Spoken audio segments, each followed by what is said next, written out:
Welcome to Being Human. I'm your host, Steve Cuss. On Being Human, we help you pay attention to reactivity and triggers and coping mechanisms that are all operating just under the surface that can often get in the way and disconnect us from our precious relationships, our relationship with ourselves, with our people, and even our relationship with God. So we help you notice and name and then diffuse those triggers so that you can be well.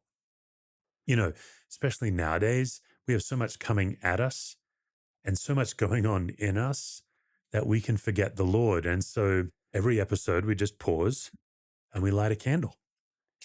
We just take a breath, sometimes for us, a deeper than normal breath or a more intentional breath. And we just remember God is light. And no matter what is going on in the world or in us, God is light.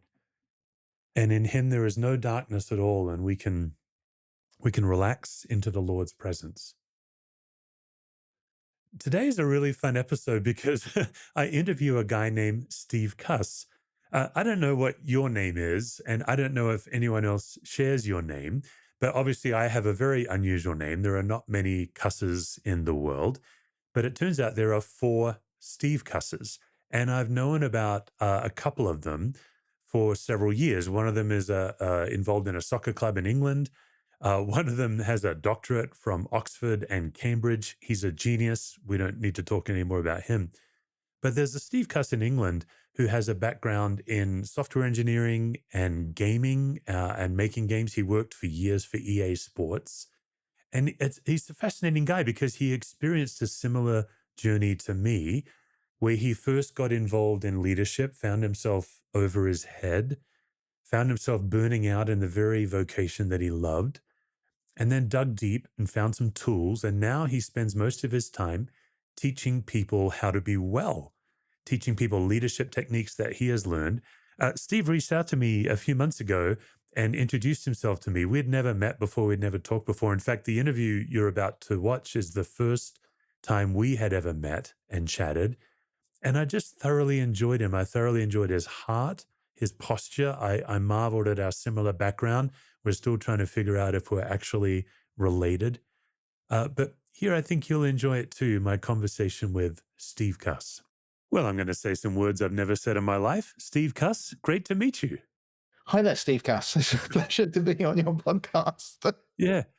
So in research for spending some time with you, I dug around. I always thought there were three of us, and it turns out there's, as best as I can tell, four Steve Cusses in the world, three that live in England, which feels to me like an unfair advantage. And then I discovered that one of them, we're not going to talk about him anymore. He trained at Oxford and then Cambridge, so probably smarter than both of us combined. Yeah, he definitely sounds like the smartest guy of the Steve Cuss group, if there is such a thing. Yeah. I wonder what a plural, like it's a murder of crows, it's a mob of kangaroos. I wonder what four Steve Cusses is. It's probably a curse of Was Cuss or your something. nickname a Cussy? Were you a Cussy as a I was child? Cussy as a kid, Yeah, and then when I moved to America, everyone started enjoying that my name means a swear word here. yes, of course, which isn't so common over here, so you don't get that quite as often. Yeah. But yeah, I'm still a Cussy to some people. I think between the two of us, Steve, you've done the most research on our last name. Tell us what you've uncovered. Yeah, I'm really interested in my family history, and I've actually tracked it back all the way to the mid 1600s here in England in the UK. And what I discovered is that there's basically broadly two lines of cusses, one based up in Yorkshire in the north of England, and the other down in the West Country near Swindon, in places like Cricklade and Ashton Keynes, are the villages where my family comes from. That's, some of your viewers may well have heard of Stonehenge. So it's around there that you see there's a density of cusses even today. But yeah, that's where mine goes back to.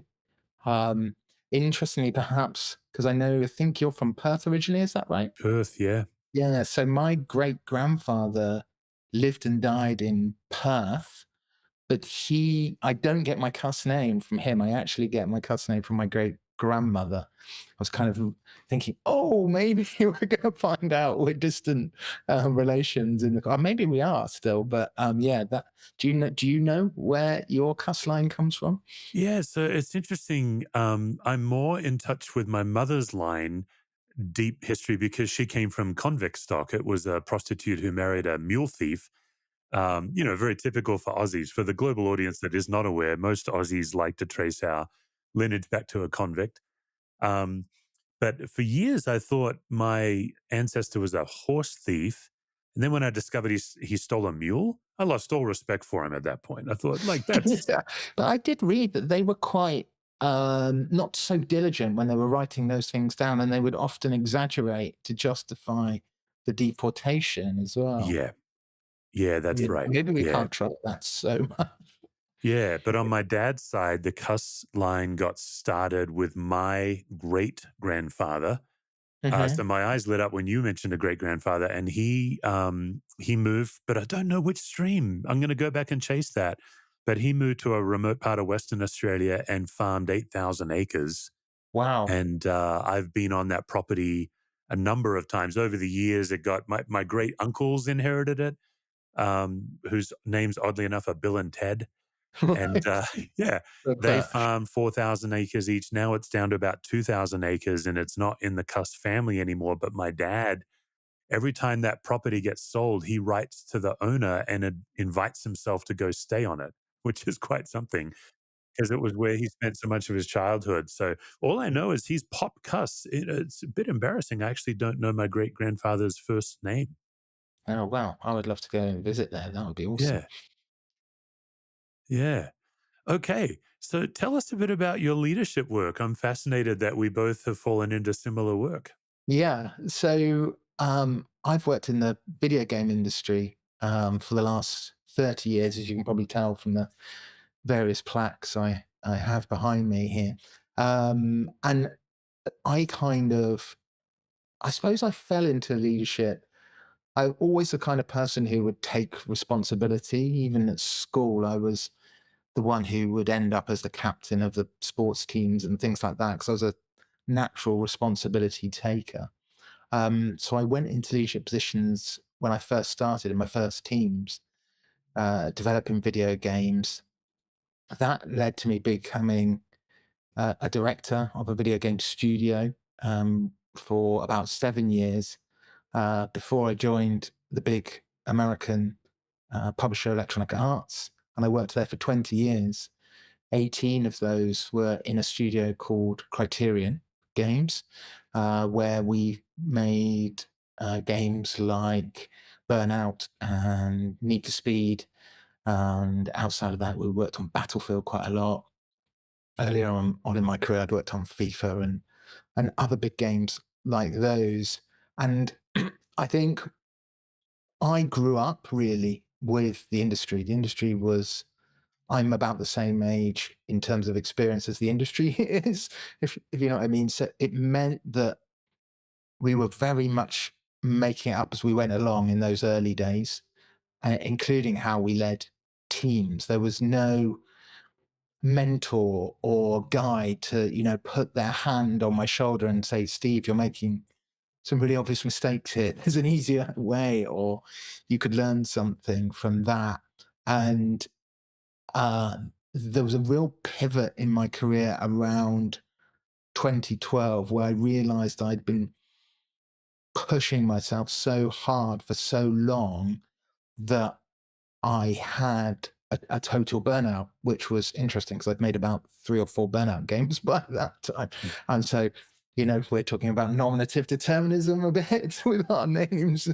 Is there something on that game? I don't know. But when I came back from the recovery from that traumatic experience, I had a really clear uh, intention that I had to change the way I led teams, and I had to change the way I thought, and I had to change the way I behaved. And I started to make notes on really to hold myself accountable on how I was going to lead differently to avoid just getting ill again. Because if I just repeated the same experiment with different without changing any variables, I was going to get the same result, wasn't I? So those notes over time became um, some public talks at games conferences around the world. I went to San Francisco and spoke. I went to Kiev and spoke, actually, some in London, here in the UK, into Brazil as well. There's a burgeoning game development community in Brazil. And I thought, oh, there's something that resonates with people here. And then when I left EA just over a year and a half ago now, I decided I had the beginnings of a book, and I thought I need to finish this book now, just at a very personal level. I need to finish this book, and so I published that in autumn of last year, fall of last year, um, and that's called Liberated Leadership: Unmasking the Authentic Leader Within. And that kind of tells my story of trying to lead one way, getting ill, and finding this new way of leading that was much healthier for me, and importantly, much healthier for the teams that I've led. And now I run a consultancy company helping primarily game studios, but people in all businesses, certainly knowledge-based businesses, lead in a way that's healthy for them and creates hyper-engaged and motivated teams. That's kind of my story. Oh, it's funny to hear the story because there's, you have the journey that so many people have where you're in over your head, but you don't realize it. And then you realize I'm in over my head. And somewhere in there, you get tired of running into yourself again and again. What might have been a habit or a practice where you kept trying to solve it and it wasn't getting better? I don't know if that makes sense. Like some leaders just turn to drink, for example, but there's all kinds of what we call attempted solutions. Does anything come to mind for you, Steve? Yeah, so I think I talk to people about this quite a lot now. There's lots of things we can use for numbing, isn't there? And one of the ones that maybe isn't so obvious is the work itself, is using the work itself to numb, is to just try harder and harder and harder and harder and work longer and longer and longer and more and more and more and give more and more of yourself. Research more, try to understand more, try to frame the problem for the team more clearly, just do more, more, more for people. And clearly that cannot work, cannot be all things to all people. It's as soon as you see it, and it's seeing it that's the key moment, you can see that's not gonna work. And actually it's changing to enabling other people and empowering other people, and in particular empowering a group to apply their shared wisdom to the endeavor of creating entertainment, which is what we're doing at the heart, which should be fun. With a team of leaders I worked with, I had a really good um, studio leadership team to work with as we, went on the journey with me of creating this new style. And one of the questions we started from was, why isn't it fun to make fun? We make fun for a living and we're absolutely miserable most of the time. That cannot be right. How are we creating? We can't be creating fun out of misery. That doesn't seem right. So how can we bring the joy? How can we re-access the joy within us actually, rather than bring the joy into it? And the same for the team we're leading. It's so fascinating. My father is a incredibly gifted genius level mechanical engineer. And before I was born, he lived in Surrey and worked for Ron Dennis. Oh wow. Yeah, before McLaren. I mean, Bruce McLaren was kicking around back then, but Dad worked for Jack Brabham and in Formula One. For those who are not familiar with all these names, and then came back to Perth, and I was born. I'm the youngest in our family. My sister was born in Surrey, so she's a dual citizen. And I watched my dad as a kid. He started a small machine shop and he'd fix lawnmowers at the beginning. Like in the very early days, if you could carry the engine, he would fix it. That was the rule. If you can carry it in, he'll fix it. And then he started working on bigger stuff. But I watched his love of the thing that got him into it. Like he got into it because he loved it. He loved machinery, and he preferred machines over people. It made more sense to him. But I watched his love for it fade. And when I went into church ministry, I got into it because I loved it. I loved the church and my faith, and it just listening to you. What a simple question! Like, why is it that we're making fun for others, we're not having fun for ourselves? A lot of my listeners are faith leaders, and I think they would really resonate. Like, why is it that I'm proclaiming a love of God that I'm struggling to experience myself? So, okay, I'd like to ask you a question on that, Steve, actually, if you don't mind it. Because one of the questions that I've been working on is how do you then as a faith leader, someone who supports a congregation, a community, how do you balance the compassion, which I'm imagining is a core of your leadership, with your own well-being? How do you avoid everyone else's challenge becoming your challenge? This yeah. is a big inquiry for me. Oh, it's been a lifelong battle for me because I am prone to enmeshment. So my default posture is to get wrapped up in other people's problems, to where two things happen, Steve. I can't tell the difference between your need and my need to be needed. Like, that gets blurry. Wow, yeah, that's beautifully put. And then, for example, what gets problem for a lot of pastors is we can't tell between our well-being and the church's well-being. So if somebody criticizes the church, we take it personally. Um, so one of the things that I've tried to do, I try to do two things. I try to ask the question, what's mine to carry? What's yours to carry? And then in my own faith tradition, what's God's to carry? I tend to take on more than I think God has asked me to carry. I'm an over functioner. And then the other thing that's been hard for me, it helped me when I was a chaplain, hospital chaplain, is it's been hard for me to believe that working on my own well-being is better for everybody. Ah, Um, yes. the simple idea of the flight attendant who says, "Put the oxygen mask on your own face," that feels, in my faith tradition, that feels selfish. So to overcome that and realize, no, that's a good thing to do. But it's definitely, definitely a struggle. And then just the nature of church work. If you ask any pastor or clergy person how many people they know with cancer, our number will be insanely higher than an average person's number. And so realizing that we have this odd job of being in a lot of intensity, and that's not normal, and just taking care of ourselves, I think. I don't know if that's a very good answer, but that's, No, it absolutely is. And something you said in there really, really resonated with me about because that I've used different language and obviously I've got slightly different terms of reference. In the my version is what's my stuff, what's your stuff, and what's nobody's stuff. So it's very, very close to the razor you use to um, try to keep some healthy boundaries there in the work you do. That's really interesting to me. yeah. What was it like for you to write a book? That was your first book. You put it out into the world. Yeah, How's that going? intensely vulnerable is how it felt. Really, I really wanted to do it and didn't want to do it at the same time. At the one point I really remember, you probably know this, when you have to sign off the final proof of the book and it said, sign here. By signing this, you agree that you will make no further changes to the text.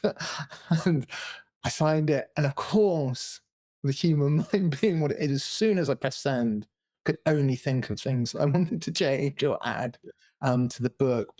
But because the book is rooted in my personal story as well as this model of leadership that I wanted to share that I call liberated leadership, it did feel intensely personal and vulnerable once it was out there. But actually, the response I've had to it has been uh, remarkably validating. Actually, that this is a common and a shared challenge, and people are coming round to the way I call liberated leadership as a type of servant leadership to me. So it's a leadership based in service where the role of the leader is to inspire and coach others, which is leaving behind the old ideas of command and control, where one person or a very small number of people tell everyone what to do.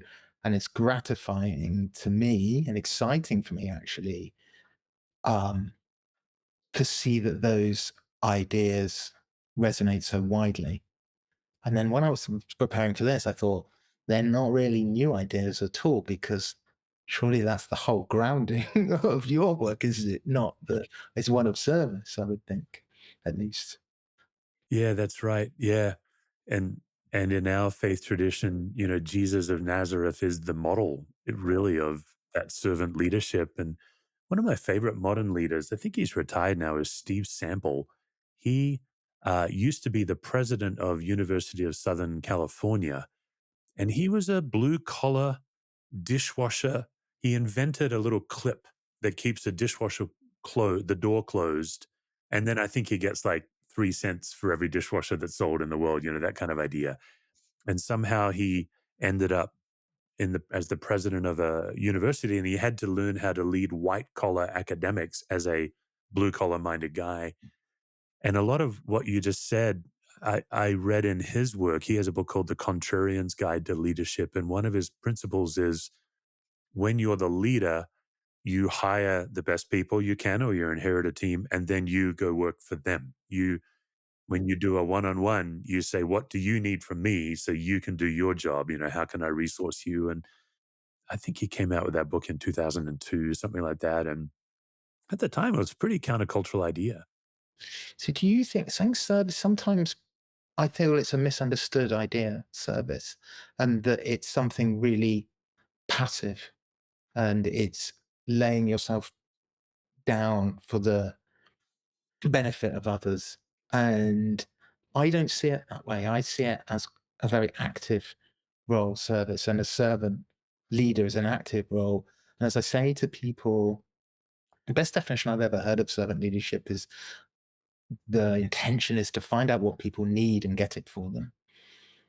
Now, the really important word in that is the word need, because if it's find out what people want and get it for them, then that's just being a servant, isn't it? It's the judgment over the need that is that makes it leadership for me, and that's what makes it a very active role still. So people may need decisions, they actually may need constraints, they may need inspiration, they may need energy, they may need simplification, they may need um, their belief in the mission or the vision bolstered. So it's looking at needs in a different way. I'm wondering if any of that resonates with your view of service. I think it's fascinating. The Jesus of Nazareth said, "Blessed are the meek." And the idea of meekness there is power harnessed for service toward others. So, the simple idea, like a horse has incredible power, but it is harnessed toward a goal.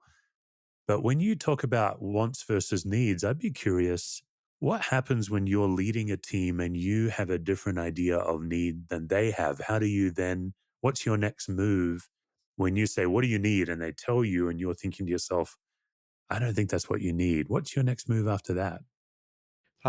Inquiry would be my first port of call there. What is what is under what is underneath this expression? Um, a common a common business technique for getting to the root cause of problems. This is slightly different to what you asked, but it's the 5 whys. So getting the right people in the room, asking why 5 times. Doesn't have to be exactly 5, but around that number of to get to what is it that we want to do next.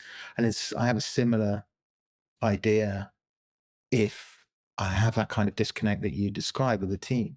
Well, why do you think that? Why what is it? Until we get to something underlying, and hopefully there's something we can align on. And a big a big pillar of how I think teams are most effectively led is to focus on the outcome and not the output. So what we want to achieve together is much more important than what we do together. So as a leader, I shouldn't really have to worry too much about what the people I'm leading do, as long as they're aligned on what we're trying to achieve together, the constraints in which we're working, and we have a shared vision together. Those things together, I can then trust them to make the decision on what they actually do to achieve that outcome. So, of course, there is still a point where it's on you as a leader to say, I've heard all of this and we're going in this direction. But it would have to be something quite fundamental for me. It would have to be something where one of our values as an organization was at stake, I think, to to um, to make that kind of contradiction. Because it would be strange, wouldn't it, if I put all this energy into harnessing the wisdom of the team and then to choose to not be counseled by it myself. Yeah. Yeah. I like that. This season of our podcast, we're helping our audience notice a couple of dynamics. One is predictable patterns. We all fall into them. Even in the early part of your story, that's part of your journey as you noticed, oh, there I go again. Whatever my coping mechanisms were, or we keep running into ourselves. Um, and then once you've kind of established your predictable pattern, we're helping our audience understand, well, what's my attempted solution to that pattern that's actually not working? And what lit me up as I was listening to you, Steve, you kept using the word try harder and you kept saying more, more, more. And in fact, what you're looking for in an attempted solution is try harder and more of the same. Those are the two signs that you are now stuck. A simple example would be my son when he was in high school, coming home frustrated from basketball practice because one of his teammates would never pass the ball. He was a ball hog. And that's predictable. But of course, my son's attempted solution was also predictable, which is, well, I'm not going to pass to him. And now we have a pattern. Um, when you're going around and whether you're consulting or speaking, what are a couple of predictable patterns or attempted solutions that you see in software developers or in the teams you're working with? Well, the most prevalent, the first one that jumps to mind there as you were talking is uh, there's always more ideas than we can ever implement in a video game, in any endeavor, certainly any sort of like knowledge base, certainly in software development. And so it's it's this core idea to me of why focusing on outcome is so important, because we can easily we end up talking about the work. What are you doing? What are you doing? What are you going to do next? What's the next task you're going to take? And get wrapped up in just output. You've got, oh, look, there's so many tasks. We're never going to get through those these weeks. Um, and forgetting why we were doing those things in the first place. What's the outcome we're trying to achieve? And if you, the pattern that you get lost in is if your output focused is, okay, efficiency then, efficiency and productivity. That's how we'll achieve, that's how we'll square this fact that we don't seem to be able to achieve what we want with what we have at hand. So we'll just shovel faster, shovel faster, shovel faster, shovel faster, which is a recipe for burning out, of course. Um, when actually, to really allow your wisdom to apply, you need to step back and say, let's focus on the outcomes we're trying to achieve here. And actually the opposite, what's the least output for the maximum outcome? That's a very different way of thinking about work and a very different way of applying um, your wisdom to the problem.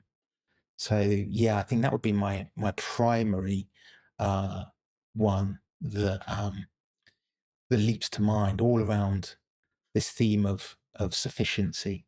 Really, it's very easy to be trapped in a mindset of insufficiency. I think there's not enough.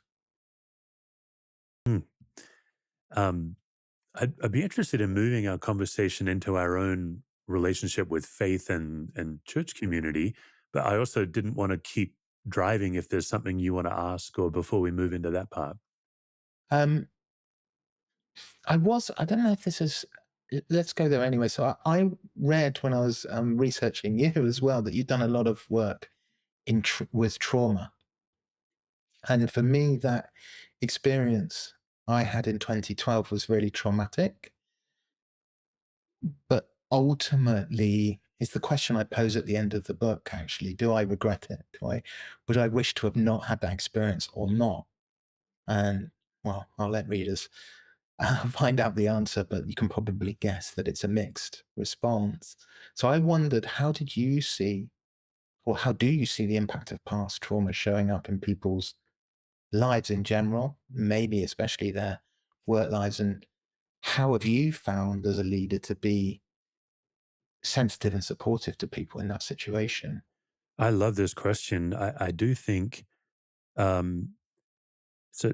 To start off, I have done a lot of work with people in trauma, and I do not have any formal training, and happen to be married to a trauma therapist, which Okay. only heightens my awareness of how little. So what ends up happening with me, Steve, is I'm constantly in rooms where people are sharing their trauma with me, and I'm very comfortable with it. I'm very happy to do that. But I'm highly aware that the best solutions are outside of my skills. So I'm usually like advocating uh, um, for people to get proper help. And so if my wife Lisa were here, and she's often on the pod, in fact, one of the things we're adding this year is she and I will debrief this interview you and I are having together. So this is a wonderful question because we'll get into this and I'll ask her to guide us a bit. Lisa would say that the problem is that trauma lives in your body, and yet most people try to use a brain solution or a cognitive or a maybe another way to say it is most people try to talk their way through healing, but in fact, proper trauma healing is a embodied solution that involves bilateral stimulation of the brain, the reprocessing of your synapses, things that I don't know how to do. Um, so specifically, then, my experience is that some people, particularly if their trauma had a violent impact on their body, I won't go specifically. I don't want to trigger people, but if something happened to somebody's body and it was violent, most commonly people want to keep that in a lockbox deep, deep, deep down. And then they have like eight sets of soldiers between their trauma and us. And I was ignorant to that in my early leadership. And so I do like it sounds like we have so much in common. I do present a compassionate and welcoming posture, a curiosity. I have a very low touch in my leadership, not a high, like when you talked about command and control. You know, I'm very similar. I'm very opposite of that. And so I believed that that meant that I was seeing that person, but when I went and got some trauma training, I came to learn that all it meant was I was getting closer and closer to their trauma. I was pushing through their protective soldiers, therefore becoming more and more of a threat to them. So I thought, as this kind leader, that I was being a gift. Like, oh, we see each other. I'm sharing my vulnerability. You're sharing yours. But in fact, I was just getting closer to the lockbox. And so I'm sorry to say that many of those people would blow up their staff relationships. They would blow us up and then act like we blew them up. Um, they would go wildly from high trust to high suspicion. That's one group of people. Then there's another group of people. Just the little we've chatted, it sounds like you're in the second category. Maybe their trauma didn't have to do with violence. Maybe it did, but they've done a lot of work. They've taken it out of the lockbox. They've gotten proper help and they've integrated it into their story. A lot of people I know in recovery, you know, addiction recovery, these are some of the most amazing people in the world because they now have no need to protect themselves. They don't feel a need to put up a pretense. So your best like sober person who's got sobriety, they're just saying, "Yep, I was a drunk, and here I am, and here's my story." And so I think between those two extremes, I suspect that you and I fall somewhere in the middle. I have some trauma in my life, but it wasn't a violent situation for me. Um, so I'm happy to talk about it, and I don't feel triggered when I talk about it. So it's a complex question. Um, But my biggest coaching is for people who know it's in that lockbox, is for them is to ask them is how what are your coping mechanisms? It's probably not great. How are your relationships? You're probably blowing them up or feeling blown up by them, and trying to advocate for them to get proper help. That's kind of a long answer, but what's your response to that when you hear that? Super interesting. So many things resonated with me. Firstly, I think the idea of um, you need a physical solution, not or possibly and a talking solution as well. And interestingly, when I was in my in the grip of that trauma, where I had to step away from work for 3 months to start that process, um, I walked a lot and I played a lot of golf. I instinctively felt doing things physical was going to help me in multiple ways with understanding what was going on mentally. So that resonates. This concept of the lockbox resonates hugely with me, and I talk about to some people about the gift of the trauma, if I can say it that way, is the self awareness. That's the benefit, and from that self awareness goes a journey of self development, self growth, hopefully. And my big observation about the box is once the lid's open, it's never ever going back on. You cannot reclose that box. You can't pretend you don't know what's in that box. However good our tricks for self delusion are, that's one that seems resistant to it. Trying to pretend you don't know, or you haven't looked in there. A lot of people are afraid if they unlock the box, it's like a jack in the box will leap out, and if I'm mixing my metaphors, it's like a king cobra. It's a poison. Like I'm going to open the box, something's going to spring out and it's going to devour me. Um, and the reason I, have so much admiration for proper trauma therapists, including, of course, Mrs. Cuss, their skill at creating a safe environment where you can, when you unlock the box, nothing's going to leap out. You're actually going to reach in and you are in control. But then her skill in letting you put it back in, so when you leave her office, you're not flooded and triggered. Um, it's that's where I realize, okay, this is the difference between a proper trained professional and someone like me that's just had a lot of amateur experience, I guess. And that's such an important point you make there. I think for business leaders, don't my advice, if I can be so bold as to offer advice, would be to not don't be scared of things people bring to you that's probably beyond the role of the manager individual relationship, but also don't uh, put yourself in a position that requires a specialist, but signpost people to the people, because that I agree with you. So much respect for people who have that training and skill, and presence really to do that work. Sorry to interrupt. It's Yeah, funny when I'm in England and Northern Ireland, because of the English medical system, cognitive behavioral therapy (CBT) is covered under the English medical system. Therefore, most counselors use cognitive therapy. And I don't know if I should be on record saying this, but I'm often coaching people to use embodied therapies and just label it when I'm in England as CBT for the sake of the system, because cognitive is not really the best solution for a lot of these problems. But because the system is designed to pay for it, a lot of people are CBT therapists over there. yeah, that's a big subject in this country. There's a seems to be something of a tsunami of demand for treatment of mental health right now. So I think our system is probably struggling to cope with the level of demand.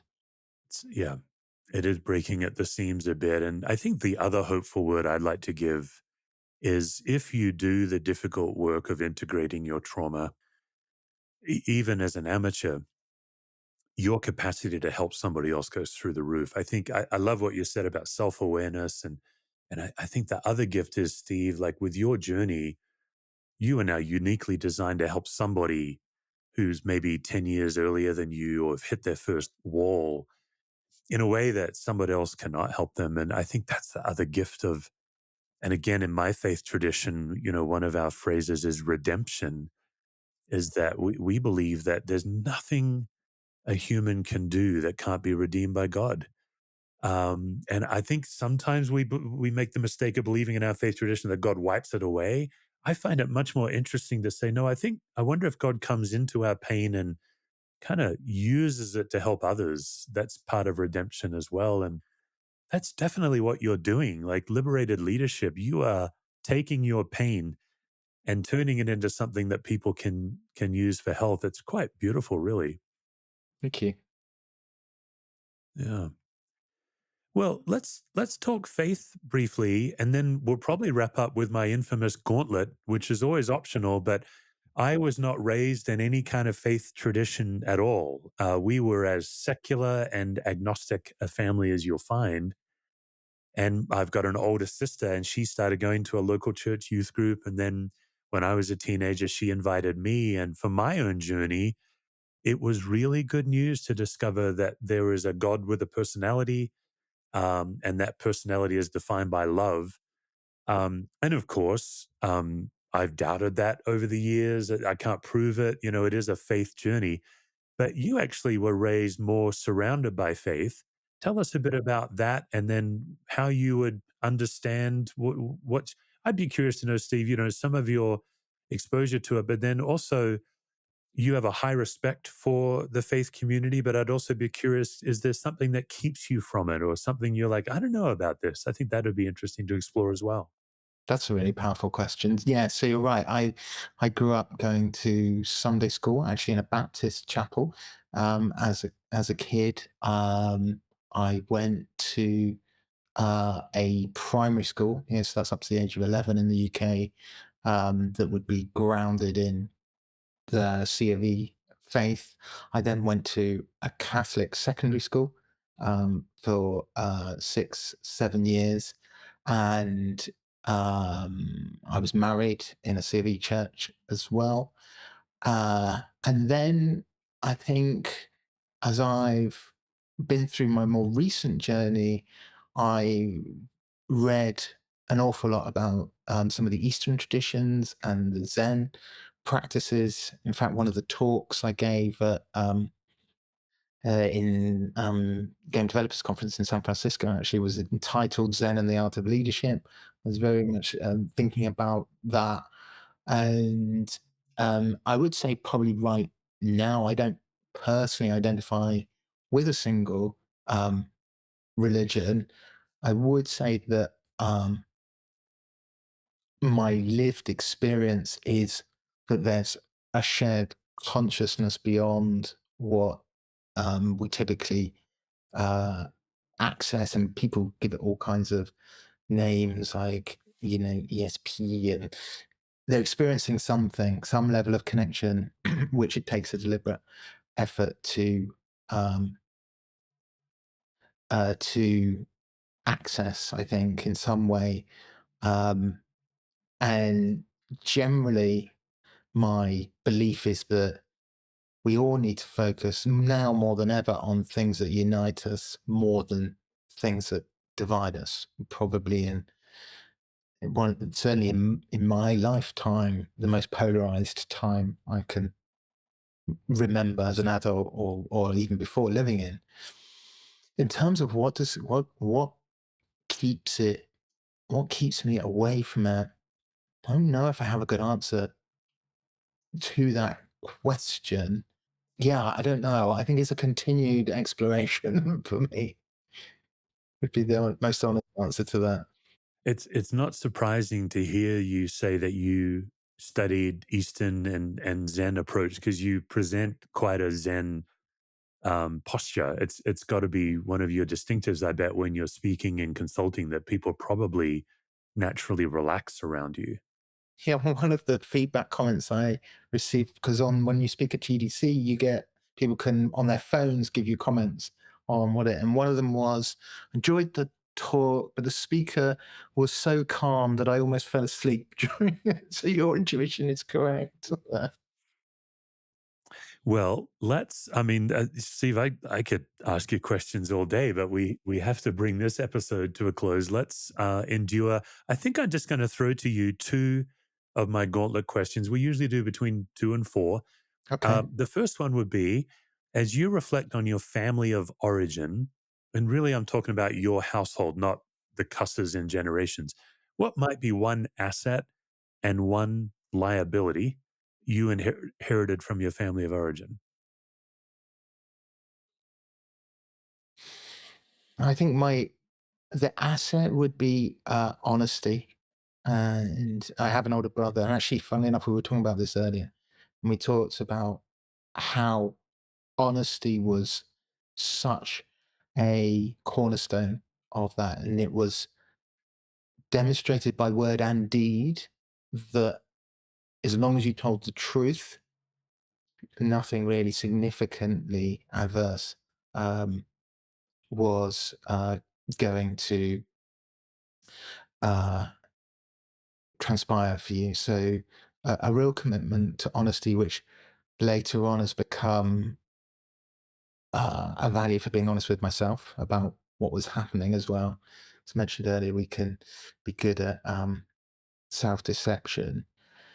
In terms of liability, somewhere along the line in the early years, I made the unconscious commitment um, to be perfect. And that's a really dangerous standard to set for yourself. um, that isn't to blame anybody for that, by the way. As much as my mum and dad will listen to this at some point, I'm not saying that they expected that of me because they clearly didn't. But somewhere I made that decision, and I didn't, and it didn't then come to light until I was in therapy decades later. But that would be my honest answer to that. It's wild, isn't it? We make these secret agreements with ourselves that we didn't even remember making, that they drive our life, but we're not thinking about it. That's a very helpful answer for my audience. And then I ask every guest this question: when in your life lately have you felt most fully and completely loved? Mm, mm. Yeah. Actually, lately there's been multiple versions of that. I think um, in my own family life is the most obvious answer to that, which slowing down from being obsessive about that output side, that quest for productivity, and pouring more and more of myself into my working life was preventing me from being as present at home as I would like to.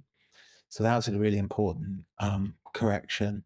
But increasingly, it's about finding this community of, I guess, liberated leaders, of people who feel like that and want to go on the journey. And anytime someone finds um, something I offer to help them learn and grow, that to me is just it's a beautiful thing, and I love that sense of community and to be enveloped in that.